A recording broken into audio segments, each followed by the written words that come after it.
সব বউ দেয় কি রে? উতাল্লিকু ওয়াহিদাতান, একটারে তালাক দিয়ে দেব, ইদ্যত পালন করার পরে ভাইয়ের সাথে বিয়ে করাই দেব। হুজুর কয় তোমার প্ল্যান বড় সুন্দর, শরীয়ত সম্মত বুদ্ধি খাটাইছো। আতালাল্লাহু উমরাক ওয়া বারাকাল্লাহু ফি হায়াতিক, আল্লাহ তোমার হায়াতে বরকত দিক, তোমার লম্বা হায়াত দান করুক। তুমি সুন্দর সিদ্ধান্ত দিয়েছে, এভাবে যদি হয় করতে পারো। এবার বাসায় গেছে, যে দেখে নিজেরই তো জানা আছে, বউ তো দুটি একদিনই বিয়ে করে নাই। একটা বিয়ে করছে 20 বছর আগে, একটা বিয়ে করছে 20 বছর পরে। পরেরটা তো নতুন আছে, তাজা আছে, ইয়াং আছে, সুন্দরী আছে। আর আগেরটা তো বুড়ি হয়ে গেছে, ঢিলাঢালা হয়ে গেছে। কোনটারে তালাক দেবে আর কোনটারে ওনার সাথে বিয়ে দেবে, নিজেই দুশ্চিন্তার মধ্যে পড়ে গেছে। ইতিমধ্যে আয়াত মনে পড়ছে, কুল্লু জাদিদিন লাযীজুনের পর, যে সব নতুনের মধ্যে স্বাদ বেশি। আর আল্লাহ কয় লান তানালুল বিররা হাত্তা তুনফিকু মিম্মা তুহিব্বুন, যে জিনিস তুমি নিজে পছন্দ করো ওইটা দান না করা পর্যন্ত নেকি পাইবা না। বউ যদি দানই করতে হয় তাহলে বুড়িটা না নতুনটা? কথা কয় না, নতুনটা দিতে হবে। বুড়িটা দান করার চাইতে নতুনটার তোমার নতুনটার প্রতি আকর্ষণ বেশি, টান বেশি, ওইটা না দিলে নেকি পাইবা না। সাথে সাথে ভাবলেন আমি বুড়িডারে তালাক দিলাম, ভাই যদি সেটা পছন্দ করে বিয়ে না করে সে আর এক ঝামেলা। অথবা আমি নতুনডারেই তালাক দিলাম, যদি তার নজর আবার বুড়ির প্রতি পড়ে থাকে তাহলে তো নতুনডারে সে বিয়ে না করলে দুই সমস্যা হলে, একদিকে ও বিয়ে করলো না, এদিকে আমার বউ ছুটে গেল। কাজে দুই ডেরে সাজাই গুজাই সামনে চেয়ারে বসাই দিয়ে কই, ভাই তুমি লাইক দাও। ফেসবুকে লাইক না, ওই একই লাইক। তুমি পছন্দ করো যেটা তুমি পছন্দ করবা, ওইটা তালাক দিয়ে তোমার সাথে বিয়ে করাই দেব। পাগলামি কারে কয়? আল্লাহু আকবার। এবার ওই সাহাবা কি কয় নাকি, মুখ দিয়ে কয় যে হ্যাঁ আমি কালি নতুনটাই নেবো। পরের বউ সাইয়ে দিচ্ছে, তাই কি কয়া যায় যে নতুনটা আমারে দাও? যা দিচ্ছে তাই তো আলহামদুলিল্লাহ। কিন্তু মুখে কিছু না বইলা বলতে পারতেছে, ভাই তাড়াতাড়ি কন, বেলা চলে যাচ্ছে, রাত বেশি হয়েছে। কয় না কি কব, লজ্জা লজ্জা হতেছে। তো মুখে কিছু বলেন নাই, কিন্তু উনি দেখার ভিতর দেয়া বুড়ির দিকে তাকায় যদি একবার, নতুনটার দিকে তাকায় দুইবার। ওই আনসার সাহাবা ফলো করছে, লজ্জাতে হয়তো মুখে বলতেছে না, কিন্তু তার নজরে প্রমাণ করতেছে, নতুনটারে লাইক দিছে। কোনো কথা নাই, কয় ভাই তোমার কথা কওয়া লাগবে না, ফাতাল্লাকতুহা, আমি আমার বউডারে তালাক দিয়ে দিলাম। এই বলে কয় 3 মাস 13 দিন পরে তোমার সাথে বিয়ে হবে। আল্লাহ। এবার বিয়ের তালাক হয়ে গেছে, বিয়ের জন্য 3 মাস 13 দিন, তো 3.5 মাস লাগবে ইদ্যত পালনের পরে বিয়ে যেদিন হবে সেই দিন বলতে যে ভাই বিয়ে তো করব, কিন্তু দেন মোহর পরিশোধ করার মতো তো টাকা পয়সা নাই। বউরে বিয়ের পরে যেই বিয়ের সময় যে টাকাটা লিখতে হয় দেন মোহর, ওইটা কি দেয়া লাগে না খালি লিখতে হয়? দেয়া লাগে, ফরজ না ওয়াজিব? দেয়া লাগে, দেখছেন সবাই। ও আমরা বাসর রাত্রি মাপ চাইয়ে নিছি, দুদু ভাষায় সালা বান্ধে যাইও, বাড়িতে শুয়ে পড়বা গো হয়ে যাবা। দুনিয়ার থেকে বাসর রাত্রি মাপ কোনো মাপ না। ও বুড়ি পুলসিরাতের পর দাঁড়াই বাড়ি করে দেবে, বুড়ো কুম বিজনিল্লা দাও এখানে, নোটাক বাটুস্কু, তার বি ইংরেজি মিশিয়ে কথা হবে না, দাঁড়া টাকা বেলা। তুমি আবার কইতে সময় টাকা চাও, কয়েকে 40 বছর ভাঙ্গা কাটালের মতো খাইছি জাম্বাই ফাঁসি শ্যাম্বাই, লাইলাওয়া নাহারা, দিনে রাতে সুযোগ সব কিছু দিছি, আমার টাকা ফেলা। হ্যাঁ তুমি এনে টাকা দিয়ে কেরবা, ব্যাংকা ব্যবসায় পড়েছে, কয় টাকায় পুলসিরার উপরে দাঁড়াইয়ে এনতে নিচে জাহান্নাম, তো পুলসিরা তো জাহান্নামের উপরে, এই জায়গা ছাড়িয়ে দেবো, নিচেই পুড়িয়ে ছাই হয়ে যাবে, তবু টাকা ফেলা। আল্লাহ কয় ফেরেশতারা ও জায়গা যানজট হয়ে গেলে কিরম ঘন ঘন হয়ে গেল, কয় জায়গা ভিড় খা, কয় যে এক বুড়ি সে ব্যাগ করে এক বুড়োর গলা চিপে ধরছে, টাহা ছাড়া আগে দিচ্ছে না,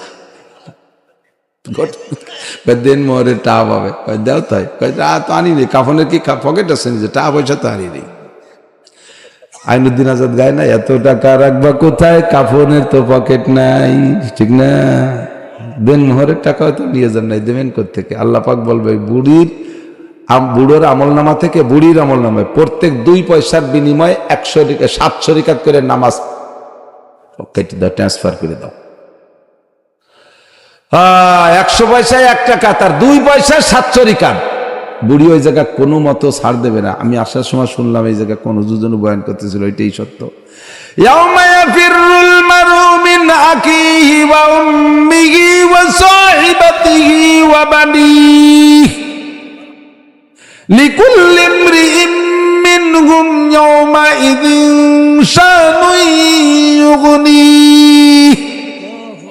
প্রত্যেকে এনিম্যান এভরিবডি ইয়া নাফসি ইয়া নাফসি। কিসের বউ, কিসের ছেলে মেয়ে, কিসের স্বামী, কোনো কিছুর পাত্তা নাই। আমাকে বাঁচতে হবে, আমাকে। দেখছেন না এই যে কয় সপ্তাহ আগে ভূমিকম্প, দেখছেন না ফেসবুকে, একটু ছেলে নিয়ে গেছে বাপে মার্কেট করতে, ভূমিকম্পে যাই দিলি পারা, ছেলে কোথায় বাপ কোথায় খবর না, বাপে ছেলে বেলায় তুই দে দৌড়। এত আদরের ছেলে তাই ভুলে গেছে এক জাকিতি। আর ওই দিন কি হবে?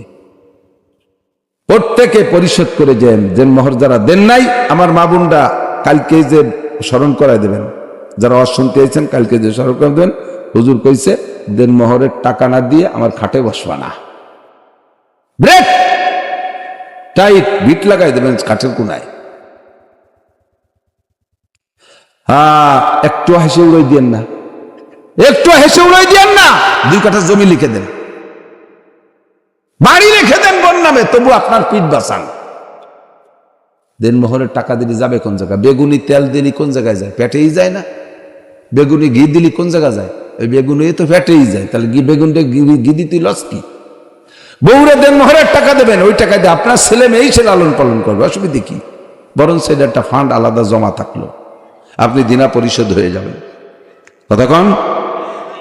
কালকেই এই টাকাগুলো পরিশোধ করে দিয়ে দেবেন। আমাদের মোহর 25,000 টাকা। বাহি বিয়ে হচ্ছে, সে নগদ দিতে পারিনি সে সময়। তো আলহামদুলিল্লাহ কয় বছর পরে বউ দিয়ে বেলাইছি, 1 কোটিটার বেশি দিয়ে দিছি বলে কই দিছি যে 25,000 টাকায় এই সব দিয়ে দিলাম। জমি দিছি, সোনা দিছি, যা যা দিছি, গড়বড়ি অনেক দিছি। দিয়ে দেন, যাবে কোথায়? সে তো নিয়ে বাপের বাড়ি যাচ্ছে না, আমার ছেলে মেয়ে নিয়ে সে খেয়ে দিয়ে আনন্দের সাথে আছে, অসুবিধে কি? দেবেন না, ধরা খেয়ে যাবেন। আর যারা বিয়ে করার সময় দেন মোহর না দিয়ে আরো যৌতুক খাওয়ার জন্য সুসর মতো ঘরে, সাইকেল কিনে দেবা, ফ্রিজ কিনে দেবা, ঘাট বানাই দেবা, না মাইদুর বেটা মাইদিও, আস্ত আবালের বেটা আবাল। এই তুই এত খয়রাত করবি তো তোর বিয়ে তুই গেছে কিনা সুসুও। শ্বশুর বাড়ির যৌতুকের মোটর সাইকেলের রাস্তায় দিয়ে চললি, ও গাড়ির রাস্তায় দিয়ে চলে ভালো না, ও খালের মধ্যে দিয়ে জোরে চলে, ট্রাকের ফাঁসার তলে চলে যাবে। এক করে আমও যাবে, সালাও যাবে, গুড় সাথে নুড়ুও যাবে, সব যাবে। কালকেই যাইয়ে শ্বশুরে আব্বা 100 বার কয়ে তসবিদের, আব্বা আব্বা আব্বা আব্বা 100 বার তসবিদের মাপ চাইয়ে আব্বা কইয়ে গাড়ি খান ফিরিয়ে দিয়ে আসবে। এরপরে যদি সাজিয়ে দেয় নিয়ে এসো, সমস্যা নেই। বিনা চাওয়ায় যদি সারা পৃথিবীও লেগে দেয় তাহলে দোষ নাই, কিন্তু কন্ট্যাক্ট করে চাইলে, কন্ট্যাক্ট করে নিলে একটা পয়সা শুয়োরের পায়খানার চাইতে হারাম। ভাই আমি তো দেন মোহরের টাকা নাই, তা বিয়ে করবো কিভাবে? কয় যে এই যে খেজুর বেচে টাকা নিয়ে আইছি, এই টাকার মালিক তুমি, ওই টাকা দিয়ে বিয়ে করে নাও। দেখেন সব কিছু তার, এর চাইতে পাগলামি হয়? রাতভর বললে শেষ হবে না, এত কিচ্ছা। তা আল্লাহ পাক বলেন, ইয়া আইয়ুহাল্লাযীনা আমানু কুতিবা আলাইকুমুস সিয়াম, হে অন্ধ জগতের অটল বিশ্বাসী পাগলরা, তোমাদের উপর একটা নতুন ইবাদত আমি ফরজ করেছি, তার নাম হলো রোজা।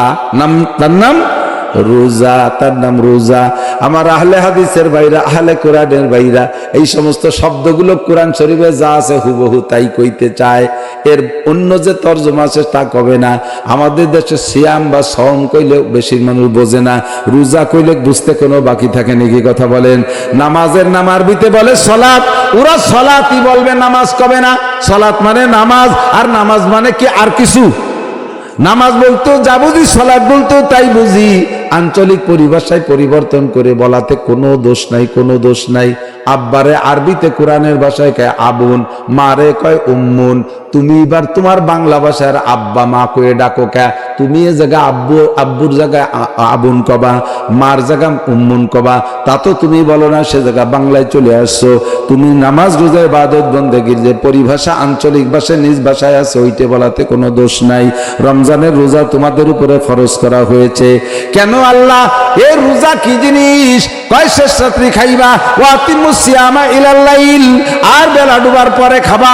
মাঝখানে 16-17 ঘন্টা 10-12 ঘন্টা যে সময় যেরকম পাচ্ছে এর মধ্যে খাবা না। ইমসাক, ফিরে থাকবা কিসের থেকে? খাওয়া পান করার, যৌন চাহিদা ক্ষুধা মিটান নিবারণ করা, যৌন চাহিদা পূরণ করা কোনো পদ্ধতিতে কোনোভাবে বৈধ অবৈধ কোনোভাবে জায়েজ নাই।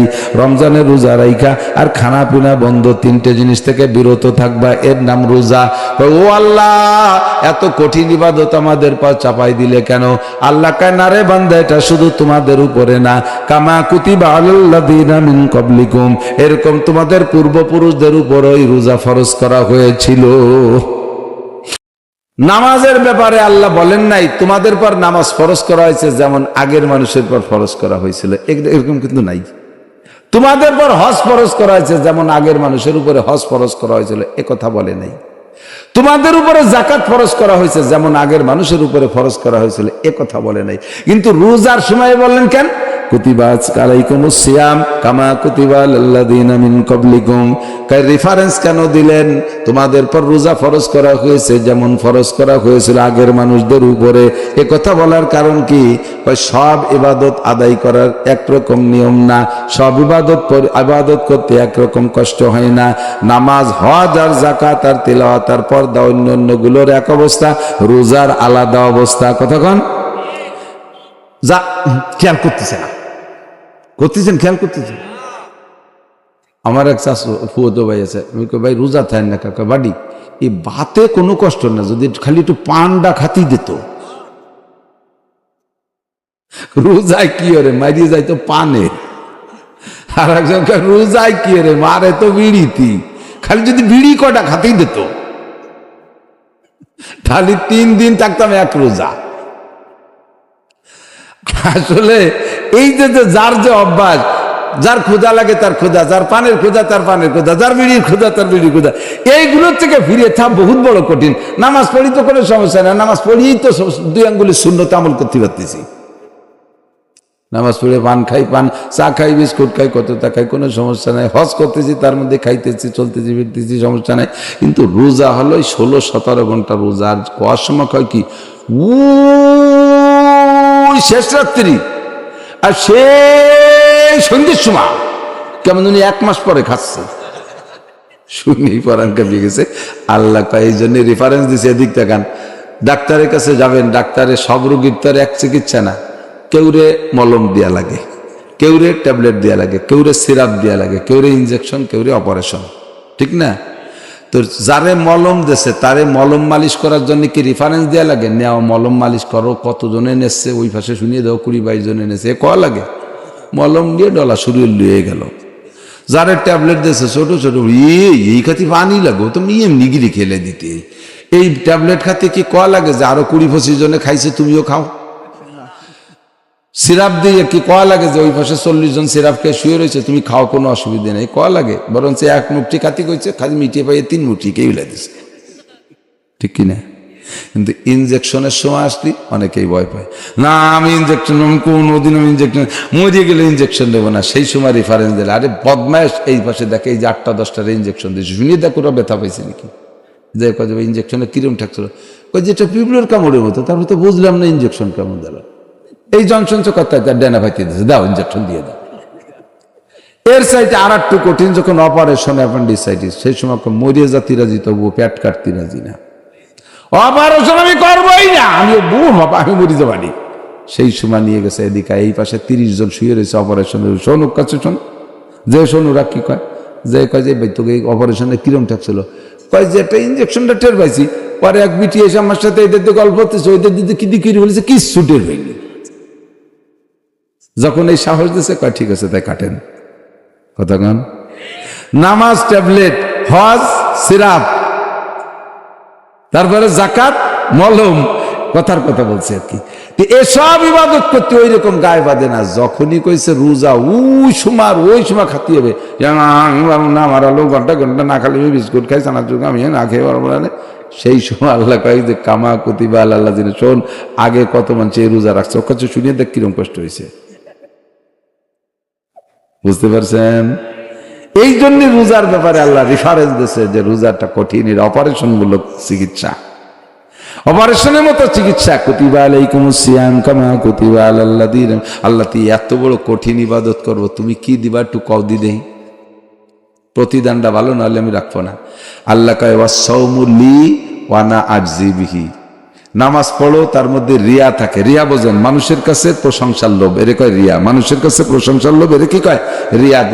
কুরবানি করবে, বড় গরু একটা কিনে এনে চৌরাস্তায় বাঁধিয়ে দিচ্ছে, ছুটির পর মালা দিয়ে জড়ি টরি দিয়ে এরকম ঝাঁকি দেয়, গলায় গুগরি দিয়া, মানে সবাই শুনে কয় এটা কে দিচ্ছে, কয় এটা অমক দিচ্ছে। তাহলে এর মধ্যে একটু রিয়া আছে না?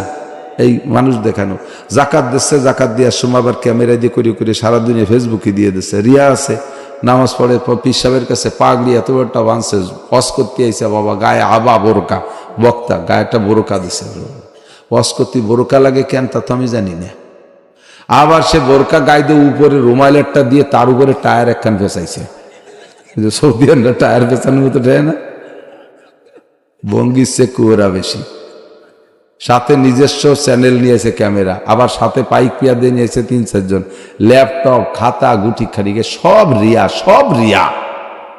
ওয়াজ করতে আমার কি লাগে? ওয়াজ করতে আমার এখন গামছা লাগে, মাঝে মাঝে নাকটাক মুখা লাগে নাকি, সেই জন্যে আর কিছু লাগে না ওয়াজ করতে। অত কোরআন শরীফ চোখের সামনে, একদিন কি ভরসাতে এখন যদি কোরআন শরীফ দেখি ওয়াজ করা লাগে, হ্যাঁ কুয়োরা অত্যাস, তাই না? সব রিয়া। জিকির করে, জোরে জোরে জিকির করে, মজলিসের মধ্যে জিকির হচ্ছে, একটু জোরে আওয়াজ দেয়, পরে কয়েক এই ওই যে জোরে জিকির না, এই তো আমি করছি। প্রত্যেক রাত্রে হিন্দুতে গাড়ি যায়, শেষ রাত্রির, ওটা আমার জানা আছে কোন গাড়ি কখন যায়, তার মানে ওই সময় তাহাজ্জুদ পড়ে, তাই বুঝতে চাচ্ছে। বোঝেন কি এরকম? ওই সময় তো তাহাজ্জুদ পড়ি। এ সব ইবাদতের মধ্যে রিয়া কি হয়ে গেছে। কিন্তু রোজার ব্যাপারে এত দেখানো যায় না। এই জন্য আল্লাহ কয় রোজাটা নিশ্চক আমার জন্য, আর অন্যগুলোর মধ্যে অন্যকের শরিক আছে, অন্যগুলোর মধ্যে অন্যকের শরিক আছে। 1 লাখ টাকা দিছে, মার হাবা, এই মার হাবার লোভে 1 লাখ টাকা দিছে। তো রোজার ভিতরে কোনো ভেজাল নাই। ওয়াস-সাওমু লি, রোজা রেখেছে আমার জন্য, আজজি বিহি, আমি নিজ হাতে প্রতিদান দেব। বেজার হলেন নাকি? বলেন সুবহানাল্লাহ। অথবা ওয়া আনা উজজা বিহি, রোজার প্রতিদান আমি নিজেই। আল্লাহ কয় রোজার প্রতিদান আমি নিজেই। কি মানে? একজনের কত নেতাকে কাছে চাকরি বাকরি দিয়েছে, চাইছেন, টাকা ফেরত দেয় না, টাকা দিয়েছেন, টাকাও ফেরত দেয় না, চাকরিও দেয় না, লাস্টে কয় বছর যাওয়ার পরে 2টি চট দিয়ে ফেরত দেয়। এরকম ভালো ভালো নেককার মানুষ আছে না এলাকায়, বহুত বড় বড় বাগা বাগা নেতারা চলে গেছে, এরকম যোগ্য যোগ্য আল্লাহওয়ালা বুজুর্গ। ডক্টর ইউনূসের কাছে অনেকে আসতেছে চাকরির জন্য, যাও তুমি এলজেডিতে যাও, তুমি সেটেলমেন্টে যাও, তুমি সেনাবাহিনীতে যাও, তুমি পুলিশে যাও। আর একটা ছেলে 1.5 বছর ফাঁসে রয়েছে, তার চাকরি বাকরি দেয় না। স্যার আমারে কিছু দেবেন না? ডক্টর ইউনূস কয়, আরে বেটা তোর কি লাগবে, তোর আমি তোর। নির্বাচনের পরে তো ডক্টর সাহেব থাকবে না ইনশাল্লাহ, উনিও হিজরত করবে আশা করা যায়। সেই সময় ওরে সাথে নিয়ে চলে গেলে আমেরিকা, হয়ে গেল পাদে আগা সারা।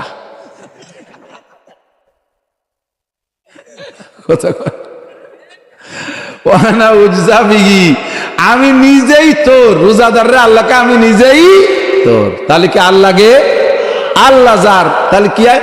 মান কানা লিল্লাহ কানাল্লাহু লাহু, যে আল্লাহর হইয়া যায় আল্লাহ তার হইয়া যায়, আর আল্লাহ যার হইয়া যায় সব তার হইয়া যায় না। এরপরে এই আল্লাহ যে নিজ হাতে পুরস্কার দেয়, তা কি? কানা আজজিবি, আমি দেব। সমস্ত রোজাদারদেরকে জান্নাতের ভিতরে একটা পার্কে বসাইয়া 72 জন করে হুর পাঠাবে, এক একজন রোজাদার নারী আর পুরুষের সামনে। পুরুষরাই 72টারে ওই জায়গা খাওয়া দাওয়ার পরে থুই আসবে না, বউ বানায় নিয়ে চলে আসবে। আর মহিলারাও রেখে আসবে না, যার যার 72টা নিয়ে আসবে, বাড়ি নিয়ে কাজের লোক বানাবে, বান্দি। এক একজনের হাতে 2টা ট্রে, আর এক এক ট্রেতে 70 আইটেমের খাবার। তাহলে 72 গুণ 2, তাতে 144, আর 144 গুণ 70 কত হয়? এত খাবার সামনে দিয়ে আল্লাহ বলবেন কুলু। দুনিয়ায় দেখেন ভাই, দুপুরবেলা 4টে ভাত খাই নেই, সেই রাগে ইফতারির সময় কত প্রকারের ইফতারি ম্যানেজ করি না, 15-20 প্রকারের না? অথচ 1 প্রকার হলেই যথেষ্ট ছিল, কিন্তু ওই সময় রকমারিতে একটা স্বাদ আলাদা। এটাতে একটু খুদ কুড়ো চাইল ভাজা, তারপরে সুলা মুড়ি পেঁয়াজি বেগুনি রুটি মুটি শাক ভর্তা ইত্যাদি ইত্যাদি, এটাতে একটু খাইতে একটা মজা। এই জন্যে আল্লাহ তাআলা ওই ইফতারি আপনাদেরকে খাওয়াবেন এক প্রকার দিনা 144 গুণ 70 যত হয় এত প্রকার ইফতারি আল্লাহ তাআলা প্রত্যেকের সামনে দিয়ে দেবে। আল্লাহ পাক বলবেন খাও, কেউ খায় না। খাও না কেন? কয় যে শুনলাম দি মৌলানা নাসির সাহেব আমাকে ওই জায়গাতে বলে আসলো এ খাবার নাকি তুমি বলে আদ্যে উঠে খাওয়াবা। তো আমরা তো আজকে আদ্যে নিজে আদ্যে খাবো না নিয়ত করছি, তুমি না খাওয়াইলে আল্লাহকে এক্ষুনি হবে, নো ডাউট, কোনো চিন্তা করো না। জান্নাতের মাছের কলিজা ভুনা আর রুটি দিয়ে লুকমা বানাইয়া প্রত্যেক রোজাদারের মুখে আমার আল্লাহ নিজ হাতে খাওয়াই দেবে। শখ হয়, শখ হয়, লোভ হয়, তাহলে ওই খাওয়াটা যদি আল্লাহর হাতে খাইতে হয় তাহলে মুখখানে সাফ করে যেতে হবে না? কারণ আল্লাহ খাওয়াবে বলে আনছে, তোমার মুখ দিয়ে বক্কাত করে গাজার গন্ধ বেড়ে গেছে, বিড়ির গন্ধ, গাজার গন্ধ, ঘুষির টাহা, ঘুষি দিয়ে টাহায় বক বক করে গন্ধ বেড়েছে। তাই তো আল্লাহ খাওয়াবে না সর দেবে তাই তো জানি না। সর হবে, ওই সরও আল্লাহ তার রাজ্যে দেবে না, আল্লাহর হাতে সরটা খাতি বললে তো লাভ আছে, সরও আল্লাহ দেবে না, ফেরেশতাদেরকে দেবে। বাহারহাল ও পর্যন্ত আসতে হলে মুখ পরিষ্কার করেই আসতে হবে। এই অপরিষ্কার মুখ আল্লাহরাও জায়গা পাবে না। এই মুখখান পরিষ্কার করবেন কি দিয়ে? তওবার মেসাক দিয়ে। কি দিয়ে? তওবার মেসাক। কোনো গুনাহ করব যে কারণে আল্লাহর হাতের খানা পাবো না, ওই কারণ থেকে আমি তওবা করি। সুদ, ঘুষ, জিনা, ব্যভিচার, চুরি, ডাকাতি, গুন্ডমি, লুচ্চমি, বদমাশি, নামাজ ছেড়ে দেওয়া, রোজা ছেড়ে দেওয়া, শরীয়তের বিধান না মানা, যত অন্যায় আছে এই সমস্ত অন্যায় করলে আল্লাহর কাছে ওই দিন মেহমানদারিতে বসতে পারবো না। আর সর্বোচ্চ সর্বোপরি রমজানের রোজা না রাখলেও পারবেন না যাইতে। ওদিন আপনারা রোজাদাররা খাবেন, আর যারা রোজা ছিল না তারাই সুসোর মতো বাঁচতে ঘুষ ঘুষ করে বেড়ায়। সুসো ছিলেন তো, যে চিকিয়া ইঁদুরির মতো গায়ে তিব্বতা তোরের গিরান, ও বাঁচছে খুসখুস করে বেড়াচ্ছে। দেখেন এই যে রোজার সময় আপনাকে দিকে গণ ইফতারি হয় নাকি? মসজিদি সম্মিলিত দেয় না? যারা রোজা আছেন তারা তো আছেন, দেখবেন যে এক শ্রেণীর মানুষ রোজা নাই, রোজা থাকে না, আসরের পরে তোরা মেসাক করা শুরু করে, টুপি মাথায়, ওরে অভিনয়, কেমন যেন 3-4 দিন ধরে রোজা রয়েছে। ও কিন্তু দুপুরও 150 চালির খাইছে। রোজাদাররা খাবে খাবে, অনেক লোভ চাহিদা থাকে, কিন্তু এক লোকমা মুখে দেওয়ার পরে কিন্তু বেশি আর খাতে পারে না। ওই গ্রুপ আবার জম্মের পারা পারে, ওকে তো লাইন ক্লিয়ার আছে, রানিং আছে, ঠিক না? ওই জায়গায় যাইয়া ঘুরে ফিরে মেশাক টেশাক করে বড় বড় প্লেট, আর দুর্বল দুর্বল বুড়ো যে জায়গায় দিয়ে বইছে, মানে বুড়োরা তো সব খাতে পারবে না, ওর মধ্যে বসলেও টানতে পারবে, এই জায়গায় যে বসে খায়। 7-8 দিন খাওয়ার পরে যখন ধরা পড়ে গেছে যে ও রোজা ছাড়া খায়, এবার কান্দি, ওই জায়গায় আজকে গেলি কি অপমান। এক বুড়োরা কয় সেক্রেটারি, গুন্ড তুই রোজা থাকতে চুচো থাকার এখানে আছিস কেন? গেটি গুল্লি দিয়ে তাড়াই দেবে। আপনারা জান্নাতের ভিতরে আল্লাহর হাতের ইফতারি খাইতে যাবেন, এক শ্রেণীর বুঝদারিরা ওই জায়গায় সুসোর মতো মেসাক করবে আর গড়বে। আল্লাহ বলবে ফেরেশতাদেরকে, খুজুহু ফাগুল্লু সুম্মাল জাহিম সাল্লু ফাজরিবুহুম ফাওকাল আনাক ওয়াজরিবু মিনহুম কুল্লা বানান। ও কটার মাথায় বাড়ি দিয়ে ফেলাই দিয়ে গিরে ছুটে ফেলবি বাড়ি হইয়া। সুসজ্জল রোজা না থাই ইফতারি খাতে আইছে। তো ওই দিন আল্লাহর হাতের ইফতারি যদি খাইতে হয় তাহলে রোজা রাখতে হবে তো। এবার আল্লাহ পাক বলেন, এলো খবর দিচ্ছি যে রোজা ফরজ করা হয়েছে, কিন্তু কবে থেকে কিভাবে রাখতে হবে এটা কিন্তু এই আয়াতের মধ্যে বলে নাই। এরপরে যাই বলতেছে কবে থেকে রোজা, হুজুর কাছে সাহাবাকে জিজ্ঞেস করছে, হুজুর রোজা কবে থেকে? হুজুর রোজা দিয়ে এই কবে থেকে আসুক, দিয়ে উপরে আসবে না খবর। এর মধ্যে এলাকায় ফামান শাহিদা মিনকুম শাহরা ফালিয়াসুম, যারা রমজান পাইবা তারা রোজা রাখবা, যারা রমজান পাবা তারা রোজা রাখবা। এই রোজার ফরজ হুকুম ওয়াজিব হয়েছে, ফরজ হয়েছে। এবার রমজানের রোজা রাখলে এ তো আখেরাতের লাভ, দুনিয়ার লাভ কি বা আখেরাত জড়াইয়া। আল্লাহ নবী বলেন, মান সামা রমাদানা ঈমানান ওয়া ইহতিসাবা গুফিরা লাহু মা তাকাদ্দামা মিন যামবিহি। যে আমার দিক যে ব্যক্তি ঈমানের সাথে সওয়াবের আশায় রোজা রাখে, ঈমানের সাথে সওয়াবের আশায়, একটু বলেন ঈমানের সাথে সওয়াবের আশায় রোজা রাখে, আল্লাহ তাআলা তার জীবনের সব গুনাহ মাফ কইরা দেয়। তাহলে এই কথার ফাঁকে একটা জিনিস বোঝা গেছে, রোজা রাখবো সোয়াব ইমানের সাথে, সোয়াবের ইমানের সাথে মানে কি আল্লাহর হুকুম ফরজ এই কথা বিশ্বাস করে, আর সোয়াবের আশায়, তাই তো? কয় যে এই নিয়ত ছাড়া আবার অন্য কোনো নিয়ত আছে নাকি? আছে, অবশ্যই আছে। একজন রোজা থাকে না, আজকে রোজা, তুই তো রোজার আর অভ্যাস না, আজকে যে রোজা কয় চেয়ারম্যানকে বাড়ি ইফতারির দাওয়াত, তাহলে এই যে রোজা রয়েছে কোনে চায় কথা কর না, চেয়ারম্যানকে বাড়ির ইফতারির আশা, এটা আল্লাহর ভয়ে আর সওয়াবের আশায় রোজা রাখে নাই, ঠিক কি ঠিক না? তুমি তো দাড়ি রাখতে না, যে দাড়ি রাখছো যে দাঁড়িয়ে ভালো হইতে দেয়, কয় যে এই বয়সে দাড়ি না রাখলে মানসি কি কয়, তাহলে এই যে দাড়ি রাখছে এটা আল্লাহর কি, আল্লাহ কি কয় সেই জন্য না, মানসি কি কয় সেই জন্য। তখন তাহলে এই রোজা কি আল্লাহর জন্য হয় না, ইমানের সাথে সওয়াবের জন্য। তুই তো আগে নামাজ পড়তেন, এখন তো মসজিদে নিয়মিত নামাজ পড়ে, কি ওরবো বিটি গে জ্বালায় বাড়ি তার কায়দা আছে নাকি? তাহলে এই যে মসজিদে আসে এটা আল্লাহর জ্বালায় না, কাকে জ্বালায়? বিটিকে জ্বালায়। এই নামাজ আল্লাহর জন্য না, ভালো করে মনে রেখেন।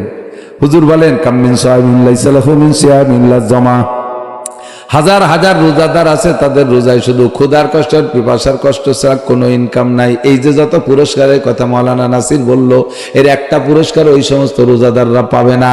রোজা রাখবে তাদের ভূতের উপসার পিপাসার কষ্ট। লাইসা লাহু মিন সিয়ামি ইল্লা দমা। সাহাবায়ে কেরাম বললেন হুজুর তারা কারা?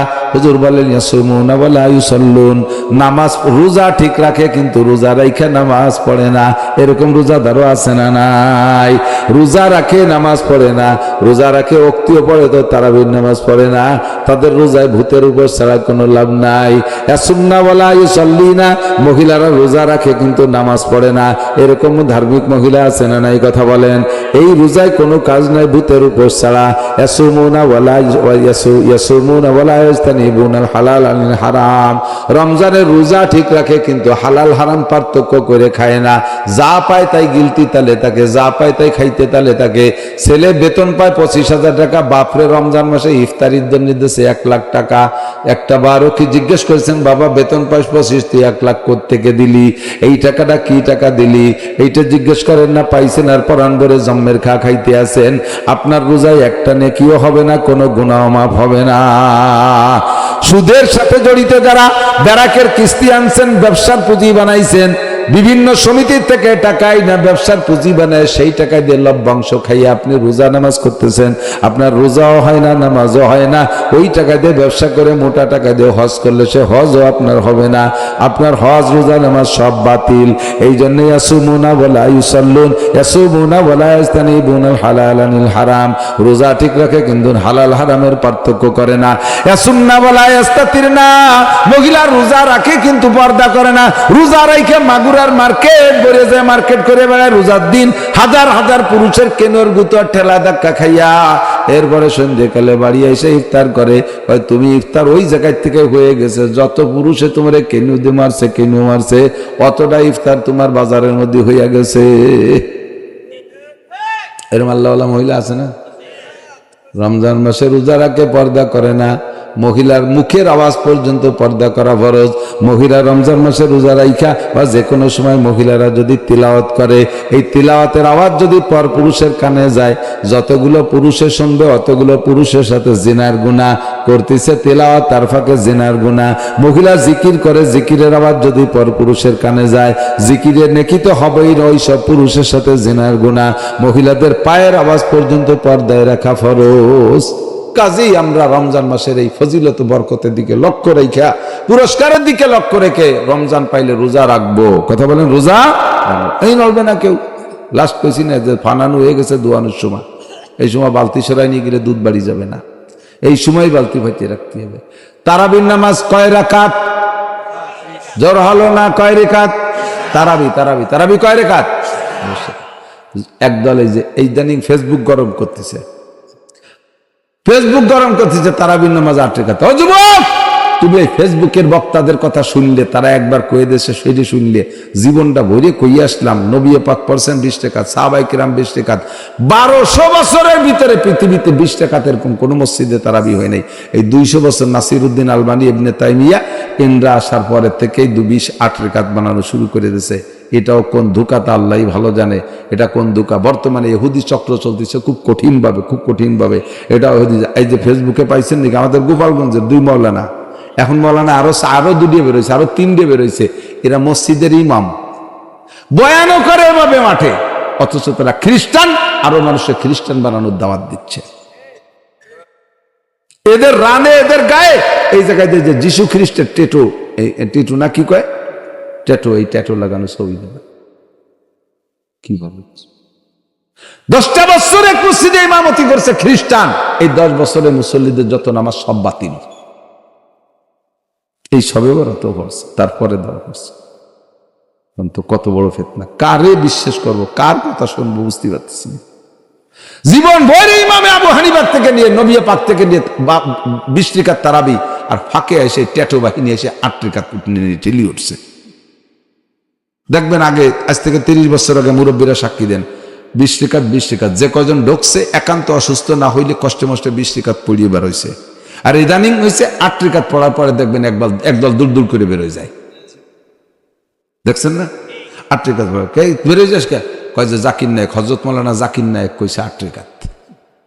হযরত মাওলানা জাকির নায়ক সে তো ডাক্তার চিকিৎসা করবে, তুই ফতোয়া দিতে আসিস কে? মাঝে মাঝে বলি, আমি মাওলানা নাসির, মাগুরার জনগণ সকলে আমারে ভালোবাসে। এই ভালোবাসার খাতিরে যদি আমি মাইকিং করে দিই যে আমি আগামীকালকে এলাকায় সিজার করব, মহিলাদের যাদের পেটে বাচ্চা আছে আমি বিনি পয়সা সিজার করে বের করব, আমার কাছে আসা ঠিক হবে? আমার হাত দেওয়া ঠিক হবে? আমি নাড়ি কাটতে যে সে ফাঁসের তার একটা কেটে ফেলি যদি? আমি তো জগতের লোক না, আমার ওখানে দায়িত্ব নিয়ে ঠিক হবে না, ঠিক না? তো তুমিও ডাক্তার, তুমি এই জগতের লোক না, তুমি চিকিৎসা করবা, ফতোয়া দেব আমরা, কুরআন হাদিস নিয়ে আমরা কাজ করবো। তুমি কিসের মুফতি হয়েছ? হ্যাঁ, ডাক্তার ইঞ্জিনিয়ার এই হয়েছে ধর্মের মূল গুরু বর্তমান সময়। ডাক্তার ইঞ্জিনিয়ার উকিল মাস্টার প্রফেসর এরা হয়েছে ধর্মের বড় বড় বুদ্ধিজীবী, সব সেক্টরে তারা চাইয়ে গেছে। উলামায়ে কিরাম কিচ্ছু বোঝে না। তারাবির নামাজ কয় রাকাত?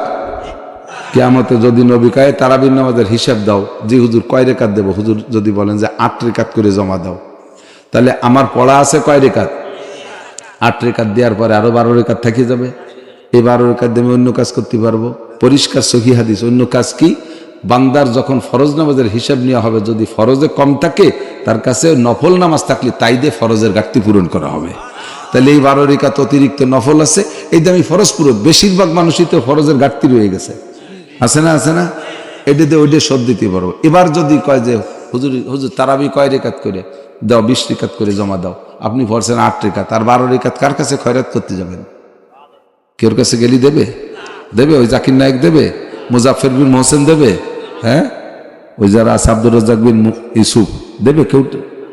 তাহলে তাদের কথা আপনি কেন কম পড়বেন? তারাবি কয় রাকাত? ঠিক আছে, ওই যে বুখারী শরীফ বগল ভরে নিয়ে আসে, ওই বগল ভরা বুখারী শরীফ আর দেবেন না। মহিলাকে চুলোর ফিটি নিয়ে তুই আসতে যে ভাবি ফড়িয়ে দেন এই যে বুখারী শরীফ, বিটি মানুষ ওই পড়ার সময় আছে না, তুই দেশে চুলোর ফিটি পরে যে দেয় যে বুখারী শরীফের পর বিলেই বসে রয়েছে। এই বুখারীর অপমান করার একটা ফন্দি জুটছে। ঘরে ঘরে যেখানে সেখানে রাস্তাঘাটে পর্যন্ত বুখারী শরীফ পড়েছে, দোকানপাটে যেখানে সেখানে বুখারীর অপমান করতে আসিস। দরকার নাই। এদেশের মানুষ জানে তারাবির নামাজ কয় রাকাত পড়বো তো ইনশাআল্লাহ। শারফুল মাকানে বিল মাকিন, এই মাসটা দামি হয়েছে শবে বরাতের কারণে। আগের মাস দামি হয়েছে, তার মধ্যে ঢুকছে নবীর মিরাজ। সামনে মাস দামি হয়েছে শাহরু রমাদান আল্লাযী উনজিলা ফীহিল কুরআন, ওই মাসে কোরআন শরীফ নাজিল হয়ে যাওয়া মাসটারে দামি বানাইছে। আপনাদের এই মির্জাপুরে মাদ্রাসা আছে নাকি আমি জানি না, যদি থাকে তো ভাবি হ্যাঁ, যদি না থাকে তাহলে এই মাদ্রাসার ওসিলায় মির্জাপুর যত দামি হবে, পৃথিবীর আর কোনো প্রতিষ্ঠান নাই যে তার কারণে এত দামি হবে। ডাক্তার, ইঞ্জিনিয়ার, বিজ্ঞানী থাকতে পারে, DC, SP, OC, TNO, MP, মন্ত্রী থাকতে পারে, আমলা কামলা বহু থাকতে পারে, আপনার গ্রামে স্কুল কলেজ ইউনিভার্সিটি থাকতে পারে, কিন্তু এর ওসিলায় গ্রামটা প্রসিদ্ধি পাবে না। আজকে বারবার বলতেছি মির্জাপুর মাদ্রাসা, মির্জাপুর নুরানি মাদ্রাসা, মির্জাপুর এতিমখানা। এই যে এখনই লাইভে আমার শ্রোতা আমেরিকা থেকে জাপান পর্যন্ত পৃথিবীর সব দেশে যেখানে বাঙালি আছে সব জায়গায় আমার শ্রোতা আছে, তারা লাইভে বসে আমার বয়ান শুনতেছে। আর এই মির্জাপুর গ্রাম এখন সারা পৃথিবীতে চলে যাচ্ছে, কথাক্ষণ ঠিক না? ইথারের মাধ্যমে। এটা কিসের কারণে? আপনার কোরআনের প্রতিষ্ঠানের কারণে, ঠিক কিনা? নবী যখন মক্কা থেকে মদিনায় গেছেন, কুবার 7 দিনের পরে মদিনায় গেছে, যাইয়ে মসজিদ করবে, জিব্রাইল কইছে এই জায়গা করেন মসজিদ। সেই জায়গাটুক জিব্রাইল দেখাতেছে মসজিদ করতে, সেই জায়গাটুক আবার 2 ইহুদি ছোট 2টি নাবালেগ বাচ্চা, এক তো ইহুদির বাচ্চা, আবার তার না এতিম। হুজুর তাদেরকে ডেকে বলছেন যে বাবা এই জায়গা তো আল্লাহ মসজিদ করতে বলছে, কি করা যায় কত? ছোট্ট 2টি, খেয়াল করেন, এই এতিম 2টি বাচ্চা নাবালেগ কয় হুজুর এই জায়গা আমরা দিয়ে দিলাম, মসজিদ করেন। নির্বাচনী মাল খাওয়া, নির্বাচন ভোটের বিনিময়ে কোনো প্রার্থীর কাছে কন্ট্যাক্ট করে টাকা খাওয়া, এই টাকা খাওয়া, নিজে পায়খানা করিয়া কি কব, ভালো বাংলা কব না গ্রাম্য বাংলা কব, গ্রাম ওটাই কি গু খাওয়ার চাইতে খারাপ। যদি থাল বুঝে আগে গু খাচ্ছি বড়, তাহলে ভোটের বিনিময়ে টাকা খাইও দিছি কইয়ে যা তাই কপালে। শুকরের মাংস খাওয়ার চেয়ে হারাম। আর বিশেষ করে কোনো যদি চরিত্রহীন, যাদের সম্পর্কে জানি যে এরা ভালো না, শুধু দল জিতানোর জন্য এমন কেউ সমর্থন করে তার কাছ থেকে পয়সা খান, তারে ভোট দেন, তাহলে ওই লোকটা 5 বছর দুর্নীতি করে যাহা ইনকাম করিবে, খুদার ফজলে আপনি একটা ভাগ পেতে থাকবেন। যাহা মানে টাকা পয়সা না, আকাম কুকাম করে যে গুনাহ কামাই করবে, আপনি কাবা ঘরের মধ্যে বসে এতেকাব করলে ওই জায়গা আপনার ওখানে দিয়ে যাবে আমল নামায়। এই মুহূর্তে ওয়ার্ক করেও শান্তি আছে, কিছু পাওয়ার শান্তি আছে, মজা আছে, সবকিছু পরিত্যাগ করে আজকে যে মাহফিল শুনতে আসছেন, নির্বাচন চলে যাওয়ার পরে মাহফিল শোনার চাইতে আজকের মাহফিলের দাম আল্লাহর কাছে 100 গুণ বেশি। আল্লাহ তাআলা আমাদেরকে নসিব করে বলেন আল্লাহ।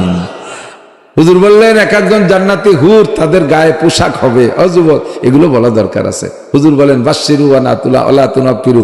জান্নাতের কিছু আলোচনা যদি নাই করব, কোরআন শরীফ ভরে জান্নাতের আলোচনা, সূরা ওয়াকিয়ার মধ্যে, সূরা দাহার ভিতরে, সূরা নাবার মধ্যে, সব জায়গায় জান্নাতের আলোচনা কেন করেছেন?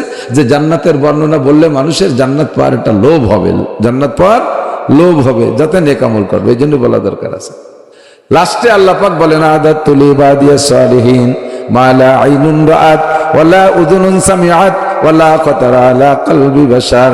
আমি আমার নেককার ইমানদার নারী ও পুরুষ বান্দা বান্দীদের জন্য জান্নাতের মধ্যে তৈরি করে রেখেছি এমন এমন নিয়ামত জীবনে কোনো চক্ষুতা দেখে নাই, বিবরণ কোনো কানেও শোনে নাই।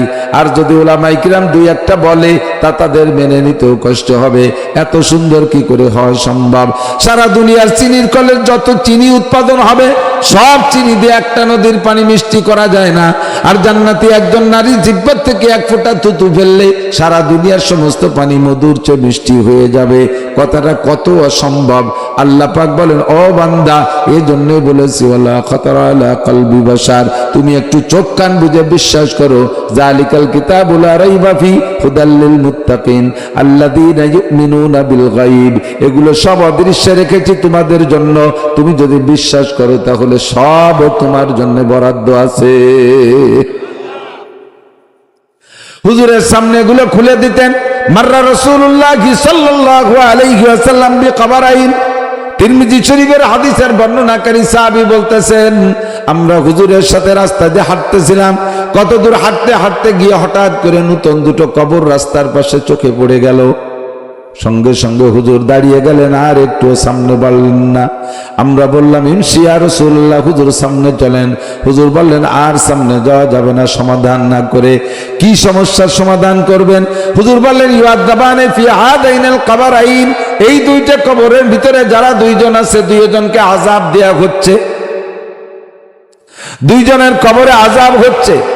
সাহাবায়ে কিরাম বললেন, কাইফা আরাফতা ইয়া রাসূলুল্লাহ, হুজুর কি করে বুঝলেন? হুজুর বললেন, কাশাফাল্লাহু বাইনা ইয়াদাইয়া, আল্লাহ পাক আমার সামনে তাদের আযাবকে খুলে দিয়েছে, পরিষ্কার হয়ে গেছে। আমি দেখতেছি দুইজনের কবরে জাহান্নামের আগুন শোলা মেরে আসতেছে। জাহান্নামের সাপ তাদের গলায় পেটানো দংশন করতেছে, কামড়াইতেছে। দুইজনই আমার উম্মত। আমার উম্মত সম্পর্কে আমি এমন বিপদের অবস্থায় দেখে কি করে আমি তাদেরকে সমাধান না করে, উদ্ধার না করে চলে যাই? আল্লাহু আকবার। হুজুর বললেন, যাও দুইটা কাঁচা খেজুরের ডাল কেটে নিয়ে আসো। আমাদের দেশে কবরে কাঁচা খেজুরের ডাল কেটে দেয় না, এটা সুন্নাত, এটা দেবেন। হুজুর বললেন, দুইটা কাঁচা খেজুরের ডাল কেটে নিয়ে আসো। দুইটা কাঁচা খেজুরের ডাল কেটে এনেকে মাঝখানে একটা একটা করে গেড়ে দিয়ে মাথা ফাইড়া দুই পাশে মাটি দিয়ে মিশাই দাও, মাটির সাথে লাগাই দাও। কি হবে হুজুর? হুজুর বললেন, আমি দোয়া করছি, আর এই খেজুর গাছের পাতা যে কয়দিন সবুজ থাকবে সেই কয়দিন তাদের আযাব হবে না। তারপরে কি হবে? হুজুর বললেন, আল্লাহ পাকের সিদ্ধান্ত হলো, কেউকে যদি এক জগতে একবার ক্ষমা করে দেয়, কেউকে যদি এক জগতে একবার ক্ষমা করে দেয়, ওই জগতে আল্লাহ পাক আর তাকে কখনোই অ্যারেস্ট করে না। কন্যা সুবহানাল্লাহ। মরার পরে হাসরের মাঠে ওঠার আগ পর্যন্ত একটা জগৎ, তার নাম হলো আলমে বরজাক, আলমে কবর।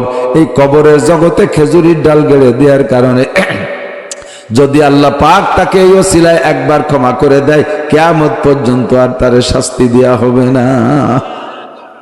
সাহাবায়ে কিরাম বলেন, ফামা বালুহুমা ইয়া রাসূলুল্লাহ, কোন কারণে তাদের দুইজনের আযাব হচ্ছে তা কি আপনাকে জানানো হয়েছে?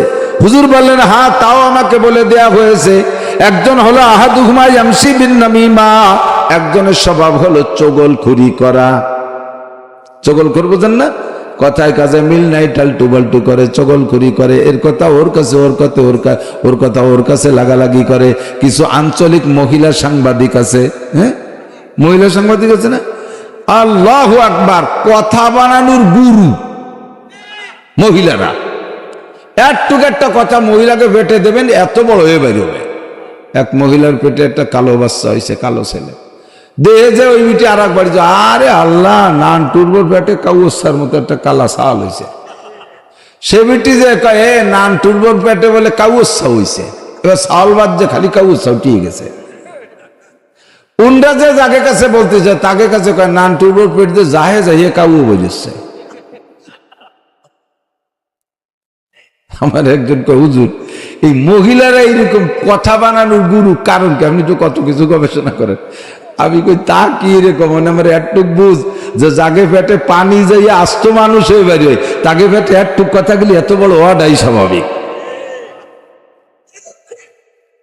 মহিলা সাংবাদিক চগলখোর, পুরুষ আছে চগলখোর, কথায় কাজে মিল নাই, নয়ছয় করে। তার এই নয়ছয় করার কারণে তার কবর আযাব হচ্ছে, তার ইবাদত বন্দেগীতে কোনো কাজ হয় নাই। দ্বিতীয় জন হলো লা ইয়াস্তানজিউ আনিল বাউল, দ্বিতীয় জনের কবর আযাবের কারণ হলো ওই লোকটা পেশাব থেকে পরিচ্ছন্নতা অর্জন করতো না, না নিজের পেশাবের থেকে, না গরু গাদা উর্দুম বা ঘোড়া গাদা চড়াইতো তার পেশাবের থেকে। এদিক লক্ষ্য করেন, একটু বলে যাই, বুজুর্গানে দিন কি পরিমাণ হিসাব করে রাখছে। এই যে কুকুরি দৌড়ই না, কুরকুরি কিন্তু স্বাভাবিকভাবে কমই হাঁটে, কুটি কুটি দৌড় দেয় না, তাতে ঘন্টায় কয় কিলোমিটার যায় জানেন? 16 কিলোমিটার যায়। ওই কুটি কুটি দৌড় দেয় কুত্তে, 16 কিলোমিটার যায়। তাও হুজুররা মাপিয়ে রাখছে, বড় হুজুররা, আবু হানিফা, শাফি, আহমদ, মালিক। গরুতে পেশাব করে, বলদ গরু, ষাঁড় গরু, এরা পেশাব করলে যে জায়গা পড়ে সেখান থেকে 5 হাত দূর পর্যন্ত সেটে। এই 5 হাতের মধ্যে যদি আপনি দাঁড়িয়ে থাকেন, পেশাব সিটে আপনার কাপড়ই লাগছে, আপনি তো তা খেয়াল করেন নাই। এবার ওযু বানায় নামাজ পড়তে গেছেন, মাওলানা বলেছে, মান হাফাজা আলাস সালাওয়াত আকরামাহুল্লাহু বিখামসি খিসাল, যে ব্যক্তি 5 ওয়াক্ত নামাজ পড়ে আল্লাহ তাকে 5টি পুরস্কার দেয়। 1 নম্বর পুরস্কার ইরফান হুজিকুল আইশ, ওই ব্যক্তির দুনিয়ায় অভাব থাকে না। 2 নম্বর পুরস্কার হলো আযাবুল কবর, নামাজি ব্যক্তিকে আল্লাহ কবর আযাব দেয় না। কোন নামাজি ব্যক্তিকে আল্লাহ কবর আযাব দেয় না। এবার নামাজ যদি নামাজ না হয় তাহলে কি তার কবর আযাব ঠেকাইতে পারবে? এবার নামাজ হলো না কেন? সূরা পড়লো, কিরাত পড়লো, জামা আছে, টুপি আছে, জুব্বু আছে, আজিম আছে, আলা আছে, সব আছে, তারপরে নামাজ কেমন পড়লো না? নামাজ ভাঙ্গার কারণ 19টি, নামাজের ফরজ 13টি, নামাজের 13টা ফরজের ভিতরে একটা ফরজ শরীর পাক, আর একটা ফরজ কাপড় পাক। বলেন, একটা ফরজ শরীর পাক আর একটা ফরজ কাপড় পাক। 13টা ফরজের যে কোনো একটা ফরজ ইচ্ছায় হোক আর অনিচ্ছায় হোক যদি নষ্ট হয়ে যায় তাহলে আপনার পুরো নামাজ বাতিল। আপনি গরু চড়ান, গরুর রাখালি করেন, ঘোড়া গাদা চড়ান, ঘোড়া গাদা রাখালি করেন। এই গরু ঘোড়া গাদায় যে পেশাব করছে, আপনি 3 হাত 4 হাতের মধ্যে ছিলেন, 5 হাতের মধ্যে ছিলেন, সিটে আপনার কাপড়ই লাগছে, আপনি খেয়াল করেন নাই, ওযু বানায় নামাজ পড়ছেন, ওই নামাজে আপনাকে কখনো কবর আযাব থেকে বাঁচাইতে পারবে না। ওই লোকটা লা ইস্তানজিউ আনিল বাউল, এ আলো বলদ গরু আর ষাঁড় গরু। তাহলে গাই গরুর পেশাবের মাপজব আছে নাকি? তাও আছে। গাই গরুর পেশাবে একটু ফোর্স বেশি, ও পড়ার পরে 8 হাত দূরে যায় সিটে। এই 8 হাতের মধ্যে যদি আপনি থাকেন, অথবা গাভী যিনি দুধ দোহন করতেছে, 90% গাই দোয়ানোর সময় 2-1 টান দেওয়ার পরে পেশাব করে দেয়। আর মহিলা ওই পাত্র ডাইরেক্ট এরকম ফাঁসা বেহা হয়ে বসে, ওই পাশে স্প্রে হয়ে যাচ্ছে স্যালো মেশিনের মতো। সেই কাপড় পরে নামাজ পড়বেন, খোদার কসম ওই কাপড়ের নামাজ হয় নাই, আপনার কবর আযাব মাফ হবে না। এ হলো পশু প্রাণীর পেশাব। 2 নম্বর হলো, 3 নম্বর হলো আমার পুরুষ ভাইরা, বাপু ভাইরা, আমাদের নিজেদের পেশাব থেকে পবিত্রতা। শুধু পেশাব করে জায়গায় পানিতে ধুয়ে হেঁটে আসার পরে পুরুষদের পেশাব টপকানোর সম্ভাবনা থাকে 90%। কের 10 কদম পর্যন্ত, কের 20 কদম পর্যন্ত, কের 40 কদম পর্যন্ত, কের আর একটু বেশি। যার শরীর যেমন তার সেরকম ধীর করে শিরশির করে ভিতরের থেকে এই পেশাব আসে, নিচে আপনি টের পান না। ছোট্ট চিকন পাইপ দিয়ে পেশাব করেছেন, বসে পেশাব করার সময় বা দাঁড়িয়ে করেন, যেভাবেই করেন পেশাব একটু না একটু থেকে যেতে পারে। আমি মাঝে মাঝে প্র্যাকটিক্যালে দেখাই, এই যে পানির বোতলটা মুখটা খুলে যদি আমি পানি উবুর করে ফেলে দেই, গড়গড় করে সবটুক পানি পড়ে গেছে। যখন মনে করব পানি সব পড়া শেষ হয়ে গেছে, এবার সোজা করি, এরপরে এরকম জোরে ঝাঁকি ঝুঁকি দিলি 2-1 ফোঁটা পড়ে কি পড়ে না? পড়ে না? তাহলে এত বড় মুখওয়ালা বোতলের পানি যদি এরপরও ঝাঁকি দিলে পড়তে পারে, আমি আপনি পেশাব করছি চিকুন সরু পাইপ দিয়ে, হাঁটা দেওয়ার পরে ধীরে ধীরে আসতে পারে কি পারে না? পেশাবে যদি ঢিলা ব্যবহার না করেন, জাগাতে পানি দিয়ে ধুয়ে হেঁটে আসেন, আপনার শরীর এবং আপনার কাপড়, প্রথম যে 2টা ফরজ ছিল নামাজের 13 ফরজের, এই 2টা ফরজই নষ্ট হয়ে গেছে। কাজেই আপনার নামাজে যে কবর আযাব থেকে বাঁচাইবে, আপনার নামাজই তো হয় নাই, তা কবর আযাব থেকে বাঁচাবে কিভাবে? যে কটা মাসালা বলছি, খুদার কসম মাজলিসু ফিকিন খায়রুম মিন ইবাদাতিস 60 সানা। এক একটা মাসালার বিনিময়ে 60 বছর নফল নামাজ ও রোজার চাইতে বেশি নেকি পেয়ে গেছেন। বলেন সুবহানাল্লাহ। আজ থেকে আমরা পাক্কা প্রতিজ্ঞা করি, তাহলে পেশাবে পুরুষটা ঢিলা ব্যবহার করবই। বলেন করব। একটু ঢিলা তো বড় মাটি ঢিলা রাখা লাগে না, ইদানিং টিস্যু তৈরি হয়ে গেছে, টিস্যুর গায়ে কি 4-5 কেজি ওজন, 1 কেজি 1/2 কেজি রাখা লাগে। বাড়ির থেকে বেরোনোর সময় 4-5 বার পেশাব করা লাগে। এত দোকান যাদের টিস্যু আপনি একটু মুড়াইয়া পকেটের মধ্যে ঢুকিয়ে রাখবেন, কোনো ওজন নাই। শরীরটা সবসময় পাক রাখতে পারবেন, কাপড়টা সবসময় পবিত্র থাকবে। এনি টাইম শরীর এবং কাপড় পবিত্র অবস্থায় যদি আপনার মৃত্যু এসে যায়, খেয়াল করেন, শরীরও পাক আছে, কাপড়ও পাক আছে। এমনি ওযু ছুটে যা নাপাক আলাদা, কিন্তু শরীরে কোনো নাপাক লাগানো নাই, কাপড়ও পবিত্র আছে। এই মতো অবস্থায় যদি আপনার মৃত্যু হয়, আপনার পবিত্র শরীরের কাছে রহমতের ফেরেশতা পাঠায় আল্লাহ জান নিতে। আর রহমতের ফেরেশতা যার জানটা কবজা করে নেয়, ওই লোকটার মরণের সময় কলেমা নসিব হবেই হবে। আর মরণের সময় কলেমা নসিব হইলে লাভ কি? হুজুর বলেন, মান কানা আখিরু কালামিহি লা ইলাহা ইল্লাল্লাহ ফাদাখালাল জান্নাহ। যেই ব্যক্তির জীবনের শেষ কলেমা হবে লা ইলাহা ইল্লাল্লাহ, ওই লোকটা যেন জান্নাতে চলিয়েই গেল। আমার যুবক ভাইরা, যুবক সোনারা, যুবক ছেলেরা, আমার মুরব্বী বাপু ভাইয়েরা, 25 টাকা দিয়ে একটা টিস্যু পেপার একজনে কিনবেন, 1 মাস তার পেশাব পায়খানা সব জরুরতে 1 মাস হয়ে যাবে। একটা টিস্যু 25 টাকা দিয়ে কিনলে আপনার 1 মাস হয়ে যায়। পকেটে একটু খুলে রেখে দেবেন। পকেটের মধ্যে টিস্যু রাখে কি কইরা? পকেটের মধ্যে যদি টিস্যু রাখা অসুবিধা হয়, এত বড় একটা মোবাইল রাখো কিভাবে? এত বড় সিগারেটের প্যাকেটে জায়গা পাইলো পকেটে, তার সাথে আবার গ্যাসের সিলিন্ডার একটা ডুয়েছে, গ্যাস সিলিন্ডারে জায়গা পাইলো, সিগারেটের প্যাকেটে জায়গা পাইলো, তার ভিতরে এত বড় মোবাইলে জায়গা পালো। তোমার এতটুক টিস্যু পকেটে রাখতে সমস্যা কোন জায়গায়? টিস্যু পকেটে থাকলে শরীর পাক রাখা সম্ভব, এনি টাইম আজান হইলে নামাজ পড়াও সম্ভব। কথা কোন ঠিক না? কাশাফাল্লাহু বাইনা ইয়াদাইয়া। হুজুর বলেন, আমি সচক্ষে দেখছি কবর খুলে দিয়েছেন, নাম কাশফ। কাশফ মানে খুলে যাওয়া। তাই আল্লাহ কাশফের মাধ্যমে আমাকে এলেম জানাই দিয়েছেন।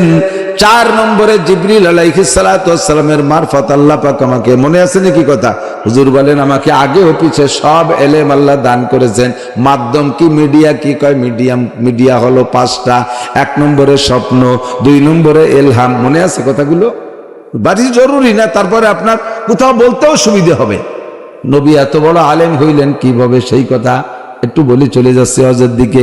1 নম্বরে স্বপ্ন, 2 নম্বরে এলহাম, 3 নম্বরে কাশফ, 4 নম্বরে জিব্রাইল। জিব্রাইলের মারফত নবী পাককে আল্লাহ ইলম শিক্ষা দিয়েছেন।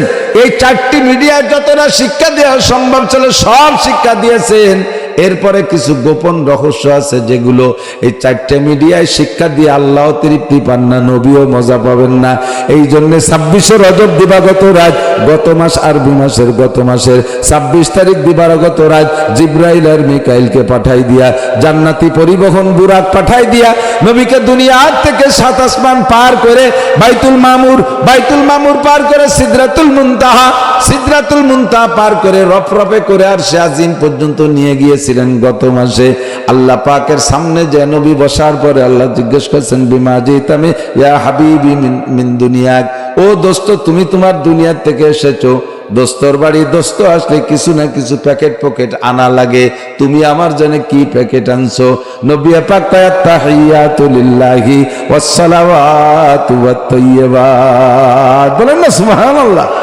আমার জানি মালি যত ইবাদত আছে, আমার পক্ষ থেকে যত পবিত্রতা পরিচ্ছন্নতা প্রশংসা ব্যক্ত করা সম্ভব, সব একমাত্র তোমারই জন্য নিয়ে আসছি। আল্লাহ তো আর কোনো দোকানের মিষ্টি খায় না, বাগাটের মিষ্টি খায় না, মাগুরার দই খায় না, মাঝি কি কয় পাশে কি বাজার আছে বাজারের কোনো মিষ্টি আর সন্দেচার কাঁচাগোল্লা খায় না। আল্লাহ তো মালটার আনার আর আপেল খায় না। তাহলে আল্লাহর জন্য কি প্যাকেট নেওয়া দরকার? আল্লাহ যাতে খুশি তাই নিয়ে গেছে। নবী পাক কুল ইন্না সালাতি ওয়া নুসুকি ওয়া মাহইয়ায়া ওয়া মামাতি লিল্লাহি রাব্বিল আলামিন। আমার জান, আমার মাল, আমার অহুত, আমার মউত, আমার ইবাদত, আমার বন্দেগী, আমার জিকির, আমার ফিকির, আমার প্রশংসা, আমার পবিত্রতা বর্ণনা করা যাহা কিছু সম্ভব একমাত্র তোমারই জন্য নিয়ে আসছি। বলেন সুবহানাল্লাহ। আল্লাহ পাক কয় বন্ধু যেভাবে চাইছি সেভাবে তুমি প্যাকেজ পেশ করেছো, কাজে আমার পক্ষ থেকে আপ্যায়ন হবে। শ্বশুর বাড়ি গেলে যদি আপনি সেইভাবে যান, যত্নটাও কিন্তু সেইভাবে পান। সকাল বিকেল শ্বশুর বাড়ি গেলে অতবার নেওয়া যায় নাকি? শেষ যেরকম আপনি সকাল বিকেল হয়ে গেছেন, ছাউড়িও এরকম আসলে কন্যা জামাই আইসার কোন ভাইতে চলে গেছে, ছাউড়ি জানেও না। প্রত্যেক সপ্তাহে যদি একবার যান, আপনার সামনে ছাউড়ি গাই দোয়াইয়া দুধ আর একজনের জামাইয়ের কাছে বেঁচে বেলায় দেবে, আপনার কাতি দেবে না। অত ঘন আসলে দুধ খায় পারা যায় নাকি? মুরগিতে ডিম পারছে, সামনের পর খালি ডিম, আর একজনের আর এক মহিলা আইছে, তার বাড়ি তার জামাই আইছে, সেই জামাইয়ের জন্য বেশি বেলাইছে।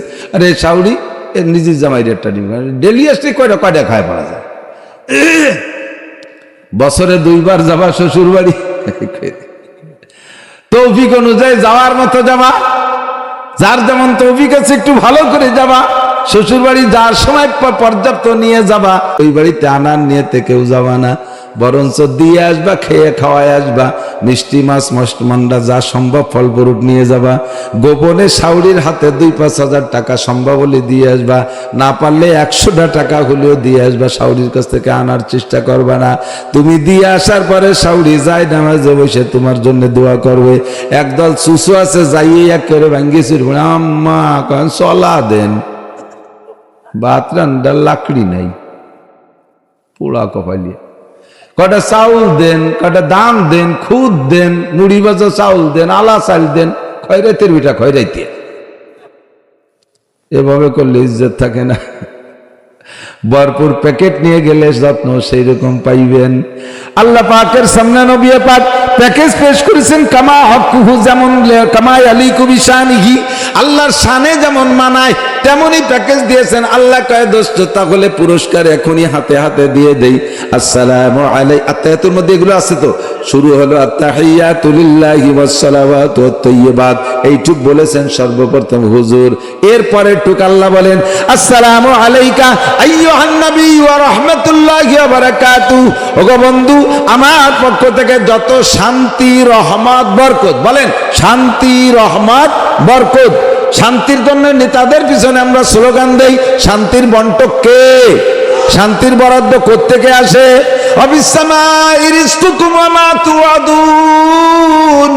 আসমান থেকে রিজিক আসে, আসমান থেকে আযাব গজব আসে।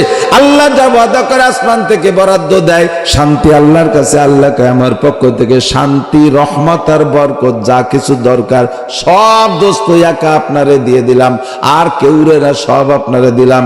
আলাইকা মানে তোমার উপরে, আলাইকুমা মানে তোমাদের দুইজনের উপরে, আলাইকুম মানে তোমাদের সকলের উপরে। কিন্তু আত্তাহিয়াতুর মধ্যে মধ্যে কি আছে? আসসালামু আলাইকা। কা মানে তোমার একারে দিছে, আর কেউ রে না। এর মধ্যে আল্লাহ পাকের পরীক্ষার ট্রাই আছে। দেখি বন্ধু একা পাইয়া গোপনে অ্যাকাউন্টের মধ্যে ঢুকোই না কোনাকুনি বাড়ি চলে যায় নাকি। আমাকে নেতাকে, আঞ্চলিক নেতাকে বড় নেতারা ঢাকায় নিয়ে কত কিছু দেয়, তার খবর আমরা পাই না। ওই ব্যস্ত অ্যাকাউন্টে কানাডা পাঠাই দিয়ে বাড়ি আসে। সুবহানাল্লাহ। সত্যি কইছি না মিথ্যে কইছি? জম্মের সত্যি কথা কইছি। কপাল পুড়াইছে তো ওই জন্য রাতারাত কালেকশনের কারণে। আল্লাহ নবীকে আল্লাহ পরীক্ষা করেন। এবার নবী পাক রিসিভ করলেন কি ভাষা দিয়ে শুনে আশ্চর্য হবেন। আসসালামু আলাইনা ওয়া আলা ইবাদিল্লাহিস সালিহিন। আমার চুর নাই, তারপর একটা টান দিয়ে ফেলাইছে। পারি না। আল্লাহ যাদের সুর আছে তারা টান দেয়, শুনতে দিলটা কাড়িয়ে নিয়ে যায়, পারি না।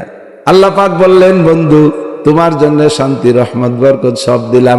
নবী কয় আল্লাহ আমি একা নিতে পারবো না। আসসালামু আলাইনা ওয়া আলা ইবাদিল্লাহিস সালিহিন। আমার তোমার দেওয়া শান্তি রহমত বরকত তোমার নেককার বান্দাদের পক্ষ থেকে আমি গ্রহণ করলাম। কিয়ামত পর্যন্ত আমেরিকা থেকে জাপান পর্যন্ত যত মুমিন মুসলমান আসবে সকলের পক্ষ থেকে গ্রহণ করলাম। নবী আমাদেরকে বলেন নাই রাহমাতুল লিল আলামিন? আমার নবী সারা জগতের রহমত, সকলের জন্য রহমত কালেকশন করে নিয়ে আসছেন। দুইজনের কথা শেষ হয়ে গেল, আমদানি রপ্তানি লেনদেন। 8 জন ফেরেশতা ওয়া ইয়াহমিলু আরশা রাব্বিকা ফাওকাহুম ইয়াওমাইযিন সামানিয়া। আল্লাহ পাকের আরশ বহন করে রাখছে 8 জন ফেরেশতা। বহু দূরে দূরে, তারা কিন্তু দাঁড়ে বেড়ে না যে এই রাস্তার ওই পাশে এরকম না, বহু দূর। এই দুইজনের কথোপকথন কেউ শোনে নাই, শুধু শুনছে ওই 8 জন। ওই 8 জন জায়গায় বসে কা আশহাদু আল্লাহ ইলাহা ইল্লাল্লাহ ওয়া আশহাদু আন্না মুহাম্মাদান আবদুহু ওয়া রাসূলুহু। দুইজন যা বলা বলি করছেন, আমরা 8 জন সাক্ষী। আশহাদু মানে সাক্ষী দিচ্ছি। কি সাক্ষী দেই? আশহাদু আল্লাহ ইলাহা ইল্লাল্লাহ ওয়া আশহাদু আন্না মুহাম্মাদান আবদুহু ওয়া রাসূলুহু। আল্লাহ ছাড়া কোনো মাবুদ নাই, আর মুহাম্মাদুর রাসূলুল্লাহ আল্লাহর বান্দা ও রাসূল। এই কথার সাক্ষীর মাধ্যমে দুইজনের লেনদেন যা করছেন সব আমরা সাক্ষী। এর মানে এটা নয় যে ওই 8 জন সাক্ষী না থাকলে আল্লাহ আল্লাহর রসুল এই লেনদেন নিয়ে সিটারি বাটপাড়ি করবে, এরকম নাকি? কিন্তু উনরা সাক্ষী দিচ্ছেন, সাক্ষী হয়ে রয়েছেন, নিজেরা বলতেছেন। এই জন্য আত্তাহিয়াতুন নাম হলো তাশাহুদ, এখানে সাক্ষ্য প্রদান করা হয়। সামনের পর বসাইয়া আত্তাহিয়াতু শেষ, সূরা বাকারার শেষ 2 আয়াত নবী পাককে আল্লাহ নিজ জবানে পড়ায় দিয়েছে। আমানার রাসূল থেকে নিয়ে শেষ পর্যন্ত কোরআন শরীফের বাকি সব টুক জিবরাইলের মাধ্যমে পাঠাইছে। আমানার রাসূল থেকে শেষের টুক আল্লাহ নিজেই পড়াই দিয়েছে আর শাজিমে বসাইয়া। বলবেন সুবহানাল্লাহ। এরপরে কয় দোস্ত 50 ওয়াক্ত নামাজ নিয়ে যান। কিচ্ছা সবাই জানেন, লাস্টে কমতে কমতে 5 ওয়াক্ত খামসু সালাওয়াত। যাওয়ার পথে যান ইন্দা সিদরাতুল মুনতাহা, ইনদাহা জান্নাতুল মাওয়া। সিদরাতুল মুনতাহার একেবারে নিকটে একটা জান্নাত, ওইটার নাম জান্নাতুল মাওয়া।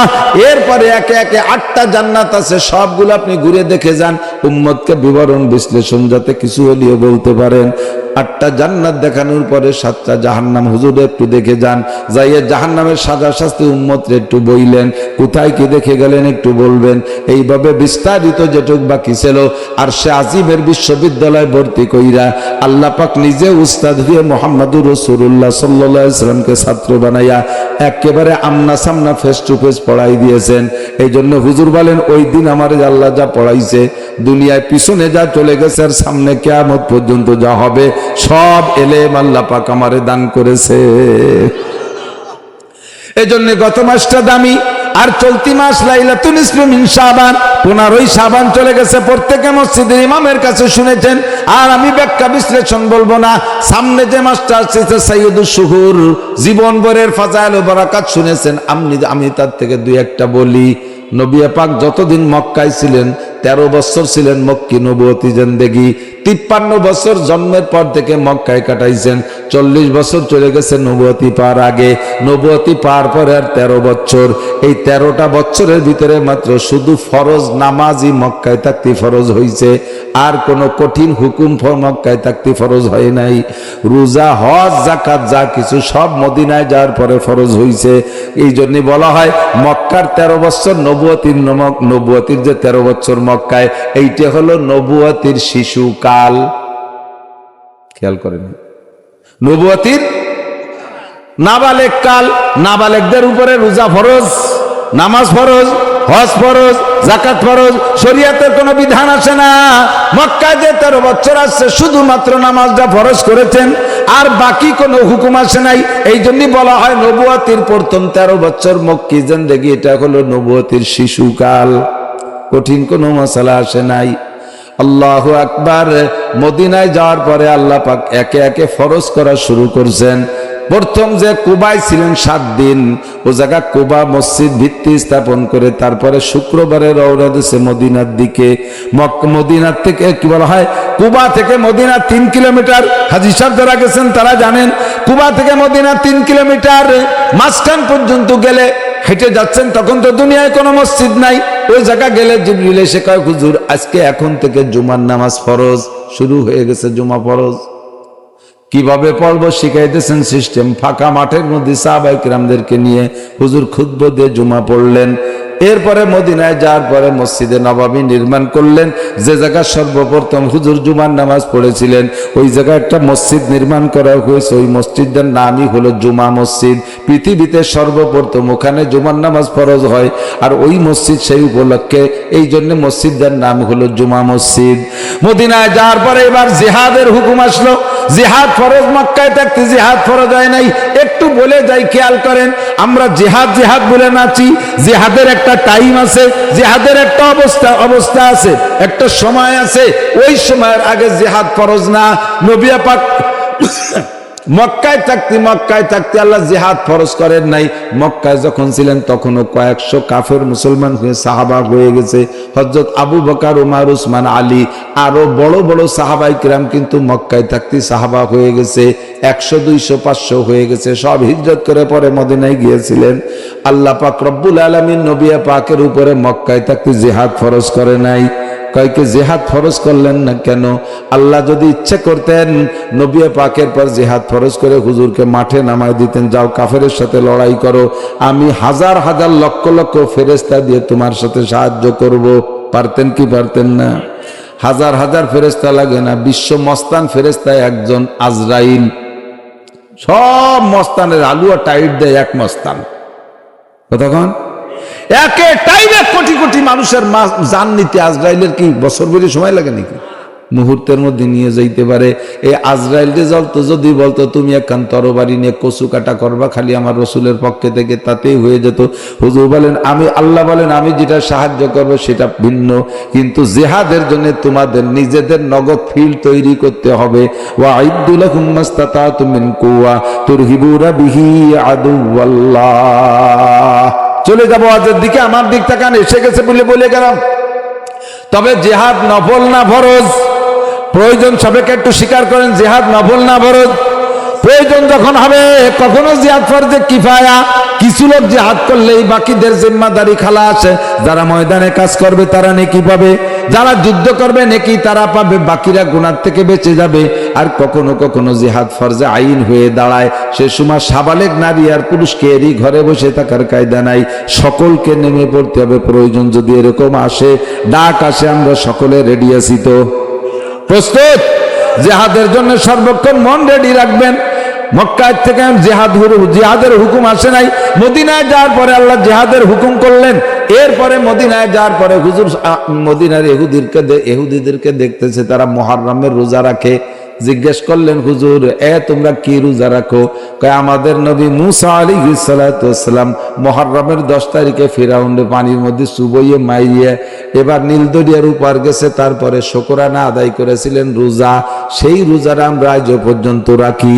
নবী পাক বলেন, আনা আহাক্কু বি মুসা মিন বনি ইসরাইল, ও বনি ইসরাইল তোমরা মুসা নবীর সুন্নতের পর আমল করার ব্যাপারে যতটা অধিকারী, যতটা হক রাখা, আমি নবী তার চাইতে বেশি হক রাখি।